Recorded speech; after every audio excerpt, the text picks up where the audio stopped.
Los Angeles was a city of glittering dreams and shadowed alleys, where Hollywood brightened the skyline while the underbelly of crime simmered beneath. It was in this divided city that the life of Elizabeth Short, later known worldwide as the Black Dahlia, would come to a tragic end. Elizabeth Short was born on July 29, 1924, in Boston, Massachusetts. Her childhood was difficult. Her father abandoned the family, and Elizabeth spent years battling health issues, dreaming of escape. Her dream?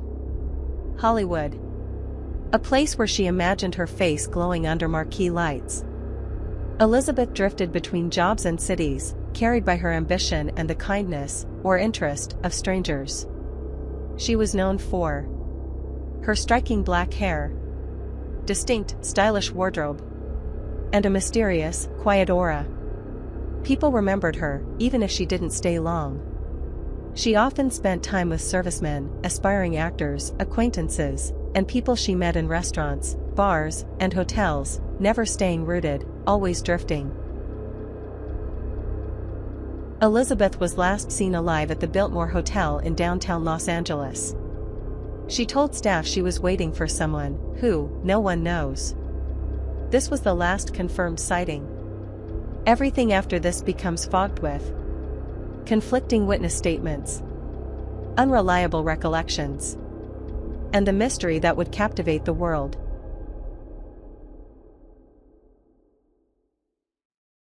January 15, 1947, Leimert Park, Los Angeles. At about 10 a.m., a woman walking with her daughter spotted something strange in a vacant lot along Norton Avenue. At first glance, she thought it was a mannequin. But it wasn't. Elizabeth Short's body lay in the grass, severed in two, drained of blood, and arranged with eerie precision. Her face had been mutilated with Glasgow smile slashes extending from the corners of her mouth. Detectives later said it was the most brutal and cleanly executed crime scene ever encountered in Los Angeles up to that point.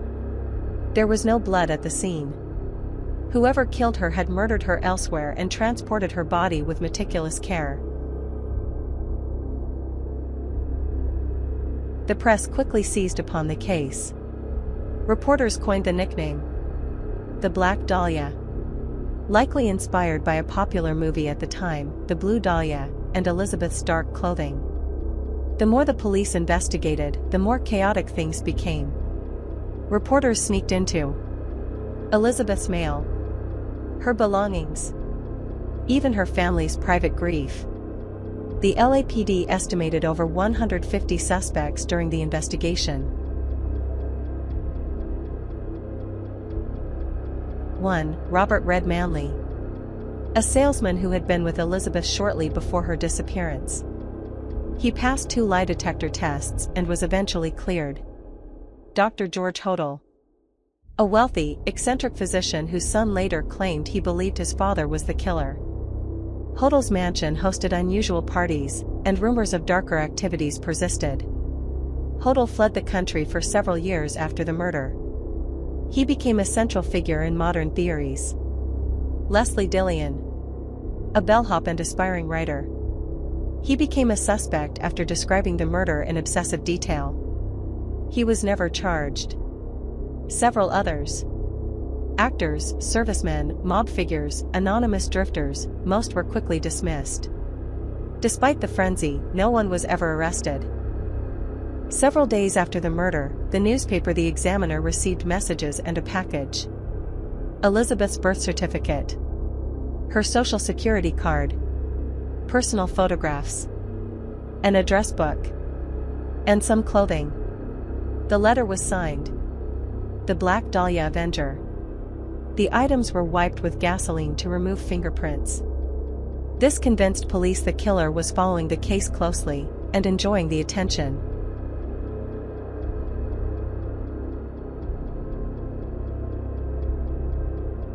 By mid-1947, the case grew colder. Leads dried up. Suspects disappeared. Witnesses contradicted themselves. The city moved on. But the legend remained. Today, the most widely discussed theory points to Dr. George Hodel. His own son, former LAPD detective Steve Hodel, believes he solved the case decades later. He claimed the handwriting matched the killer's letters. His father's medical expertise aligned with the precision of the cut recordings from his father's estate implied guilt. But the case remains officially unsolved. Elizabeth Short wanted to be famous. But not like this. Her name still haunts books, documentaries, podcasts, and films. Her tragedy remains one of the most infamous unsolved murders in American history.